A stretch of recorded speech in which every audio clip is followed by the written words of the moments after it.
নমস্কার বন্ধুরা। তো আজকে ফেব্রুয়ারি মাসের 21 তারিখ আমি ভিডিওটা করছি সকালে।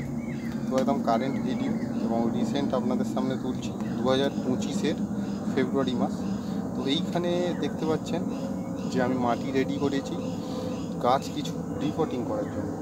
তো এইগুলো আগের বছরের গাছ যেগুলোকে আমরা রিপোর্টিং করব, এগুলো লাস্ট মোমেন্টে আমরা কাটিং নিয়েছিলাম। তো এইখানে দেখতে পাচ্ছেন যে মাটিটা আছে এইটা হচ্ছে 25% এতে নর্মাল যে গার্ডেন সয়েল আছে, বাদ বাকি 25% আছে আপনার লিফ মোল্ড কম্পোস্ট, এবং তার সঙ্গে আমরা অল্প করে হাড়গুঁড়ো, শিংকুচি, নিমখোল ওটা মিশিয়ে রেখেছিলাম, এবং কিছু এই ধরনের হাড়গুঁড়ো, নিমখোল, শিংকুচি এগুলো মেশানো আছে, যেগুলো জাস্ট গাছ রিপোর্টিংয়ের সময় দেওয়ার জন্য। তো এখানে 1 চিমটি করে দেবো, ঠিক একদম গাছের রিপোর্টিং পিরিয়ডে যখন আমরা গাছটিকে রিপোর্টিং করব। আর মাটিতে আমরা কিছু আগে থেকেই মিশিয়ে দিয়েছিলাম। তো এইখানে যেগুলো আছে বড় বড় দানার যে মাটি, সেইগুলোকে আমাদের সরিয়ে দিতে হবে, এবং এর জন্য আমরা 5 ইঞ্চি এবং 6 ইঞ্চি গ্রো ব্যাগের ব্যবহার করব। তো এইগুলো হচ্ছে আপনার 5 ইঞ্চি এবং 6 ইঞ্চি গ্রো ব্যাগ। তো মাটি আরেকবার আপনাদের বলে দিচ্ছি, নোট করে নিতে পারেন। তো পুরানো মাটি চাই, নর্মাল গার্ডেন সয়েল আপনার থাকবে 50%, এবং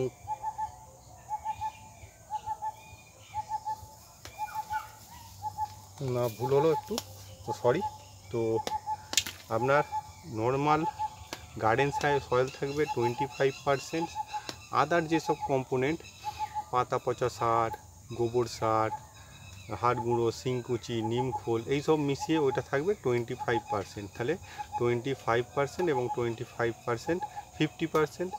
50% থাকবে এই ধরনের রাইস হাঁস। দেখুন ধানের চিটে, এগুলো গোটা চিটে নয়, এগুলো হচ্ছে রাইস মিল থেকে আনা একটু কস্টলি আইটেম। তো সরু ধানের চিটে, মোটা ধানের চিটে হলেও কোনো অসুবিধা নেই। তো এইগুলোকে ডিকম্পোস্ট করে নেওয়া হয়েছে, জলে ভিজিয়ে মোটামুটি 10 দিন রাখা হয়েছিল, এবং তারপরে এটাকে রোদে দেওয়া হয়েছে। একটা লং প্রসেস আছে, এবং এটা কিছুদিন ফেলে রাখার পরেই কিন্তু আমরা মাটিতে ইউজ করছি। তো এইখানে দেখুন, প্রথমে আমরা মাটি দিয়ে দেবো নর্মাল গার্ডেন সার, তারপরে হালকা একদম অল্প একটু সার দিয়ে দিলাম। এবং এই যে গাছটি আছে এটা হচ্ছে অ্যাগ্লোনিমা রেড ভ্যালেন্টাইনের গাছ, তো আমরা লাল পাতার গাছ বলে থাকি। তো এইখানে এই গাছটিকে জাস্ট এরকমভাবে আমরা মাটি জাস্ট সব সরালাম না, যেহেতু এইগুলো খুব বেশি দিন মাটি দেওয়া নয়, খুব ইউজ করা নয়। তো এইভাবে গাছটিকে সোজা করে ঠিক মাঝখানে আমাদের বসাতে হবে। তো এরপরে গাছটিকে একটি ছায়াযুক্ত স্থানে রাখবো, এবং ওকে জল দিয়ে শেডি এরিয়ায় রাখতে হবে, যেহেতু এগুলো ইনডোর গাছ, তো এরা একটু শেড লাভিং প্ল্যান্ট। তো এইভাবে হয়ে গেল। দেখুন একদম ইজি প্রসেস। আপনাদের যদি একটা দুটো গাছ থাকে এইভাবেই করতে পারেন। যে গাছগুলো ভালো গ্রো করেছে বড় গাছ, সেগুলো একটু বড় গ্রো ব্যাগে দেবো। যেগুলো ছোটো গাছ খুব একটা ভালো গ্রো হয়নি, সব গাছ যে সমান গ্রো হবে এরকম নয়, তো সেইগুলো একটু ছোটো গ্রো ব্যাগে দেবো। তো দেখতেই পাচ্ছেন। তো এখানে আমরা একটি এই যে ট্রাই কালার, এটা হচ্ছে ট্রাই কালার এবং আগাছা হয়েছে, তো সেটিকে রিমুভ করে দিলাম।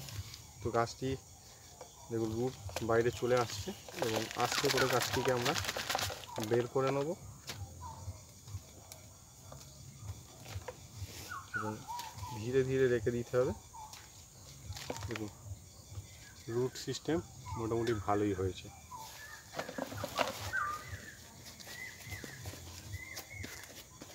তো এইটি মাটি যেহেতু ছেড়ে দিয়েছে, ঠিক একদম নতুন মাটি দিয়েই বসানো হবে।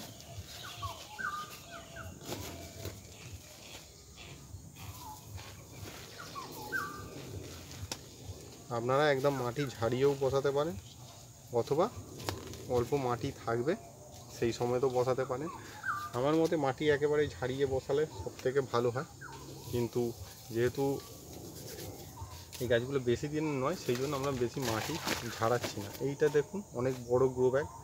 তো এই গাছটিকে আমরা,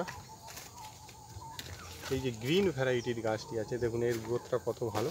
তো এই গাছটিকে আমরা এই গ্রো ব্যাগে দেবো। তো এখানে মিক্সড ভ্যারাইটি আছে, যে শুধু একরকম গাছই আপনাদের দেখাবো তা নয়। দেখুন এর কিন্তু রুট ডেভেলপমেন্টটা খুবই ভালো হয়েছে, বাইরে দিয়ে চলে আসছে শিখে। দেখুন কত সুন্দর রুট হয়েছে। তো সার দিয়ে দিলাম, এবং তারপরে এই গাছগুলো কিন্তু আবার কিছুদিন পরে আমরা কাটিং করে দেবো। সেই জন্যই কিন্তু একে একটি বড় গ্রো ব্যাগে দিলাম।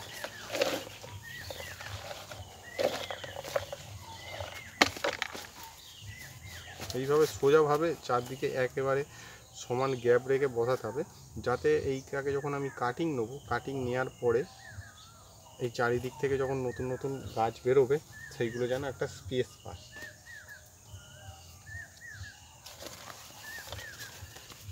তো দেখুন এই একটা, এটা 6 ইঞ্চি গ্রো ব্যাগ। তো এখানে নিচে সবচেয়ে বড় মাটিগুলো দিয়ে দিতে হবে, যাতে ড্রেনেজ সিস্টেমটা ভালো হয়।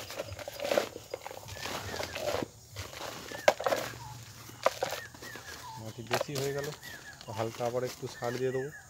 এইখানে দেখুন এই যে গ্রিন ভ্যারাইটিটা, এটাও কিন্তু একটি আলাদা ভ্যারাইটি। এটা হচ্ছে আস্তে করে আমরা এটা পারে কোনো, দেখুন রুট সিস্টেম দেখুন। তো এই জায়গা চাইছিল একটু বড়, যাতে নিজেকে ডেভেলপমেন্ট করতে পারে। এবং এখানে দেখুন নতুন নতুন দেখ, এই একটি, দুটি এবং এই দিকে একটি, তিনটি নতুন কিন্তু গাছ বার হচ্ছে। তো একে কিন্তু সাবধানে বসিয়ে দিতে হবে, এবং এইটিকে আমরা আবার কিছুদিন পরে কিন্তু কাটিং করে নেব।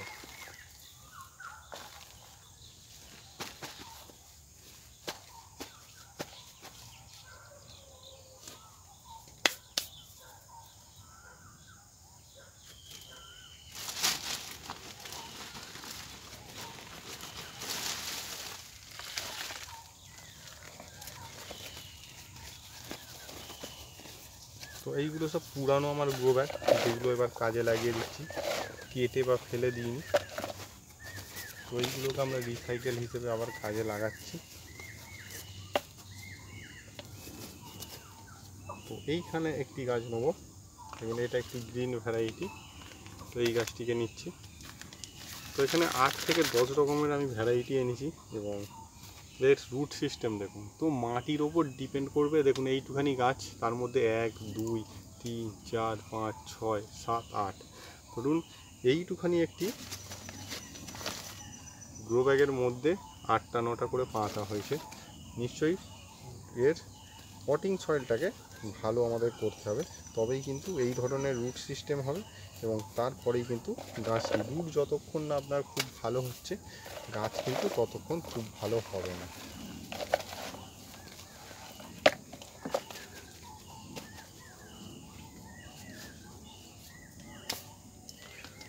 তো এইবারে একটি দেখাবো, যেটি হচ্ছে আমার লিপস্টিক অ্যাগলোনিমা।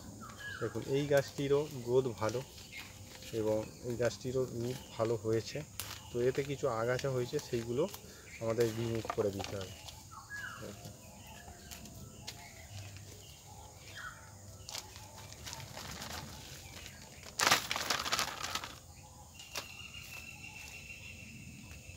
দেখুন এরও কিন্তু ভালো রুট এসে গেছে, একটি দুটি।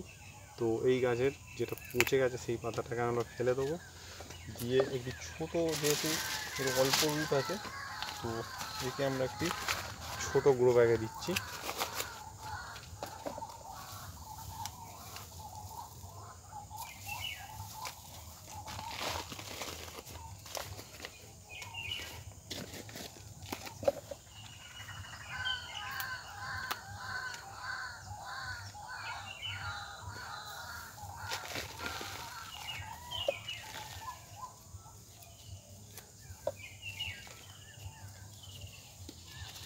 এইটাকে এমনি একটি আমরা ছোটো জাস্ট এইটুখানি গ্রো ব্যাগে দিয়ে দিলাম।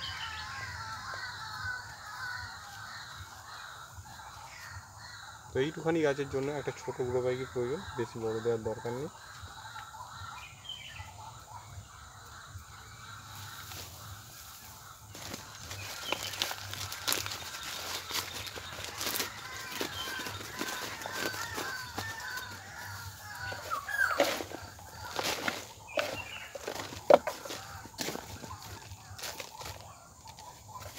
এবারে আমরা একটা পিঙ্ক ভ্যারাইটি নিচ্ছি, আশা করছি এরও রুটটা খুব ভালোই বার হবে। দেখুন খুব ভালোই রুট সিস্টেম এসছে।